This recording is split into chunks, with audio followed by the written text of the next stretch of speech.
You're now watching a clip from the Inspired by show. You can watch the full episode on our YouTube channel or listen on iTunes, Spotify, or wherever you get your podcasts. So make sure to head over there, leave us a 5-star rating if you enjoyed it, and follow the show. Obviously, when you went on Celebs Go Dating, you were running your business, your coaching business and your dating support and everything.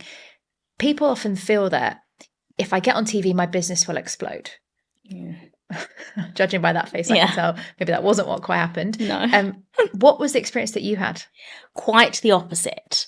Actually, it did more harm for my business, because living in Chelsea on the King's Road, dealing with really wealthy women, you know, you have a certain kind of, I don't know, credibility. Going on E4 and listening to a bunch of celebs be like, act like idiots on dates, not so much. Kind of ruined that credibility a little bit. So almost overnight, I lost 90% of my clients. And so what I had to do is I was like, right, I don't want to, I'm going to have to make a really tough decision here. And so I rebranded and basically created a whole new website and completely rebranded my company and lowered my prices and made it more suitable for like the E4 viewer, who were basically now the only people that were going to be my clients. So I was, you know, it was a tough call, because it was like I now had to do double the work for the same amount of money, which was really tough. But at the time, I justified it with, well, I should get more people. I'm lowering my prices, but I should get mass. But it actually turned out that during the filming of Celebs Go Dating, it was so intense, I couldn't see any clients during that period anyway.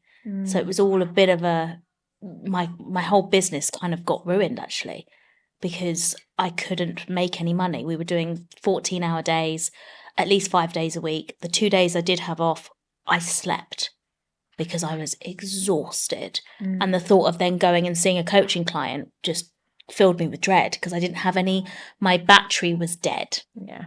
And so the Celebs Go Dating takes about 3 months to film.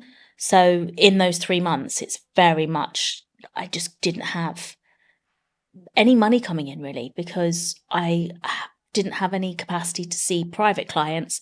Celebs Go Dating paid less than minimum wage, and I just couldn't do anything else. So it was very tough. Wow. And that's the resilience piece that I think a lot of people don't realize, whether it's in TV or in entrepreneurship, that a lot of people dream of this business where you're going to get paid every single month, you're going to get nice revenues, and you might have the peaks, but they forget that there might be dry patches, there might be dry spells. And whether that's through TV or whether it's through your business, it sounds like when you were filming, you had to accept that would be a dry spell. Yeah. I mean, I couldn't not accept it. It was like if I tried to push myself any further, I would have probably had a breakdown a lot sooner than I probably did. But yeah, it is. I mean, I saw, you know, the other day they were doing headlines about the fact that Tesla sales have slowed down, and it's like, and then you speak to people. I just signed Tesla on my app, so this is why this has come into my into my aura. And I just and so I speak to people when I say about that, and they're like, oh, I heard the sales are slowing down, and I'm like, maybe, but that's normal. Like every business has peaks and troughs. Like Elon Musk isn't going bankrupt. Like, don't believe legacy media and headlines. Like, it's not. I know it sounds like Tesla, careful, because something's happening there. No, it's just a normal peak and trough of a business, like every business gets. And you know, I'm a bit like, I think it was Grace Beverly, you know, the owner of Tala. So she did a video a couple of weeks ago about just venting on how difficult her day was and how her week was.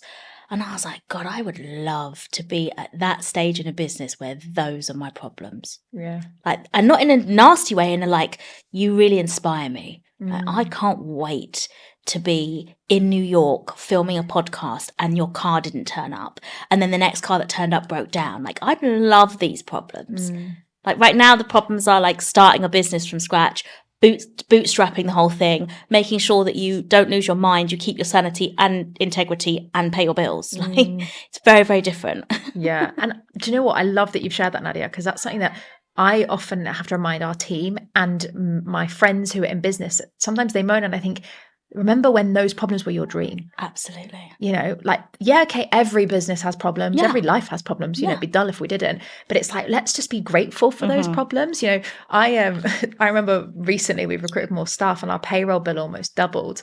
And I have this thing, it's a bit weird, and I've never shared on the podcast before, but whenever I pay payroll, I always want to be the person that presses pay because I always feel gratitude for the person as I'm doing it. And this time was like the hardest because I was like, yeah, money's going down. A lot of money. Yeah.